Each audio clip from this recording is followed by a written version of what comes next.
Alex Murdaugh done with his testimony after another dramatic day in his double murder trial. The disgraced attorney admits to being a pill-popping serial liar, but not a murderer. Prosecutors attempting to poke holes in his timeline of what happened that night. Yesterday, Murdaugh changed his story to admit that he was at the dog kennels where his wife and son were slayed, something he did not tell police at the time.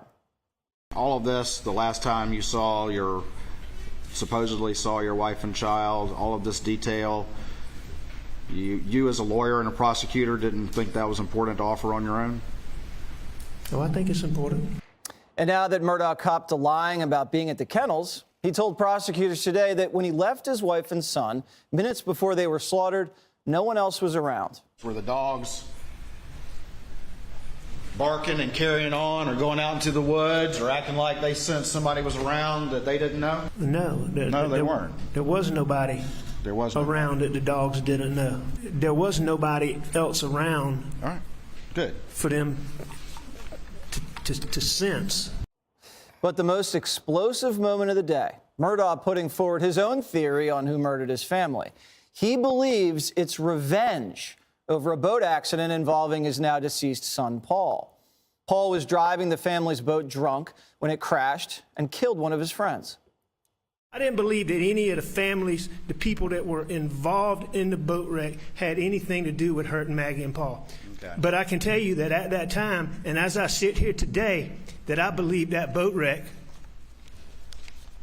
is the reason why Paul and Maggie were killed. Right, so we've got random vigilantes because of the boat wreck.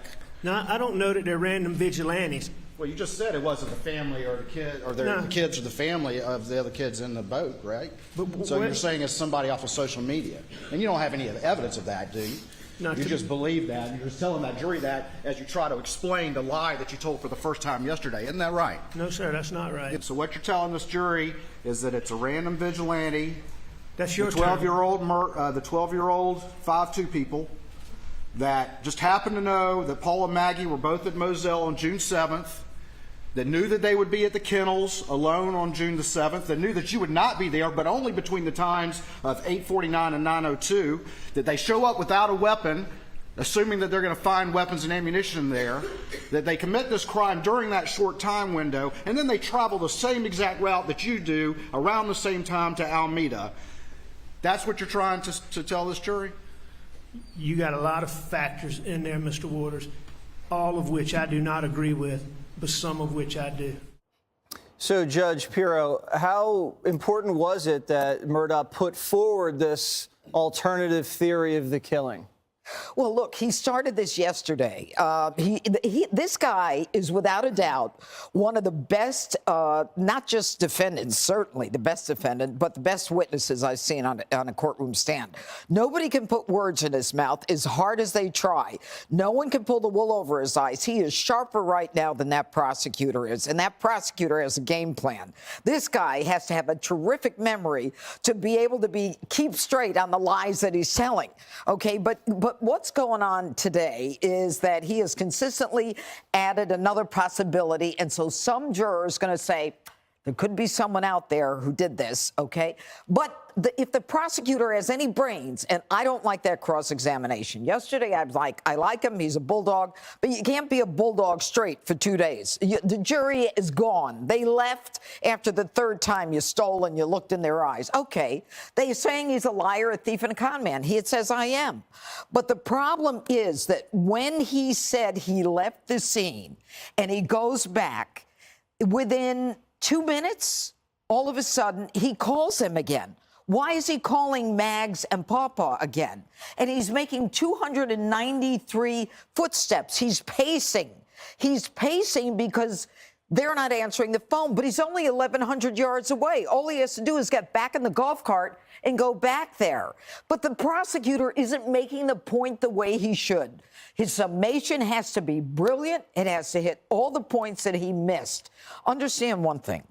A verdict in a criminal case, a murder case, any criminal case has to be beyond a reasonable doubt unanimous. I would bet my house that there's one person who's going to hang on this jury, if not more than one person. She's got a pretty nice house, Harold. You want to take her up on that? Well, first, it's good to be back around the table. Thank you. It's good to have you back. I hope the judge is wrong. She has a lot of experience in this and understands courtrooms and prosecutions and prosecutors.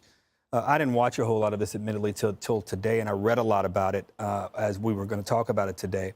And I guess I agree with the judge in one huge regard. I think the jury, who we never saw on television, at least I didn't see my television, at least Fox didn't have it on, we couldn't see the jury. Maybe somebody else did, but we couldn't see it.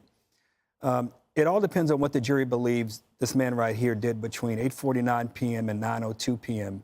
Because if you believe that he lied about everything before, there are a lot of things before that, and you believe he lied about some things after that, which he admitted to, and he lied about some things he did in his own personal, private, commercial practice in life, and he talked about the law being such an important part of his family's life, and it is, and he has an honorable history, his great-grandfather, his grandfather, great-grandfather, and father. How does he not remember that 13 minutes, and how could someone have gotten on the property? I do agree with the judge in this regard. If I were the prosecutor, I probably would have put a big whiteboard up, a big larger-than-life Karl Rove whiteboard up, and just wrote down all of these things, because I would want the jury to relate, as they sat back in that room, to remember what he was doing when he wrote those things up on that whiteboard.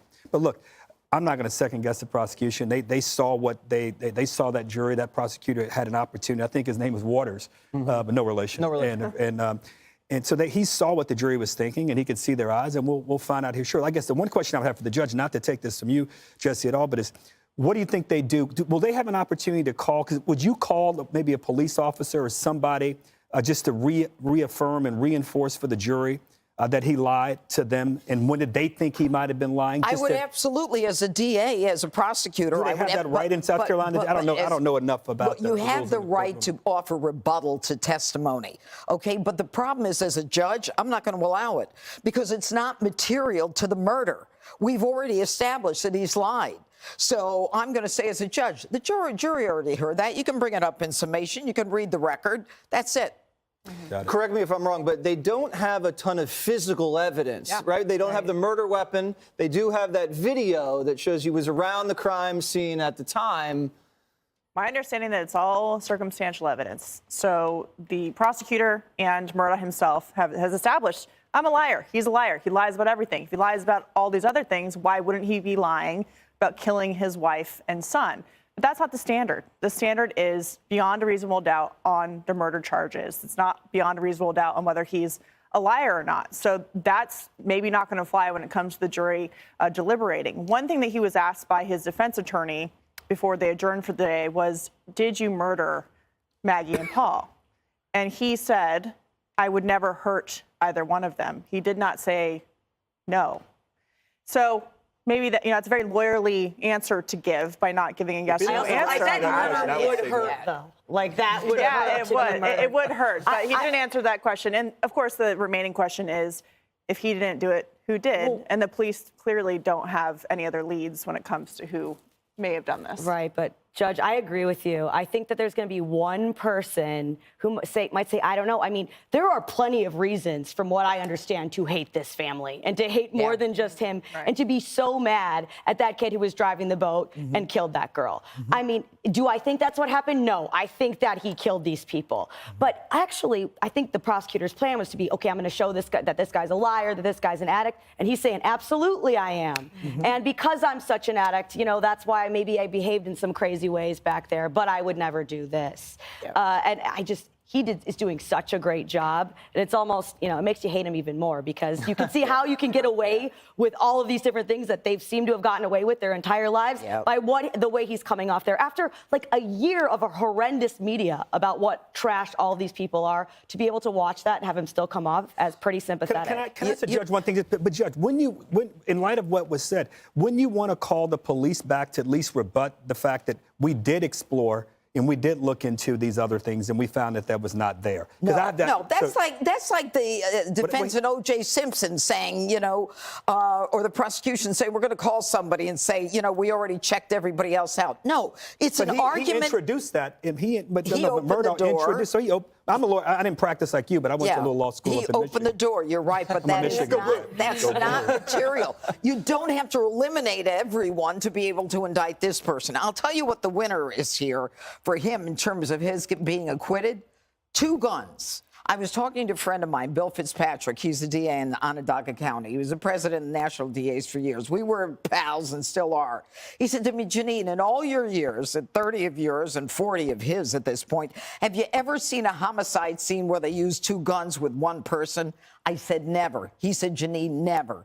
He said, I've never seen it. You've never seen it. What does that tell you? Quick question. If he skates on the double homicide, can he still go to prison for all the financial corruption? crimes? And this is one thing the jury may say. They may say, look, we're going to let him go. He's going to be convicted of financial crimes. And he's already facing, admitted how much it. is he facing for all Probably the 100 embezzlement? years. Forever. A long time? Yeah. Okay. All right. Hey, Sean Hannity here. Hey, click here to subscribe to Fox News YouTube page and catch our hottest interviews and most compelling analysis. You will not get it anywhere else.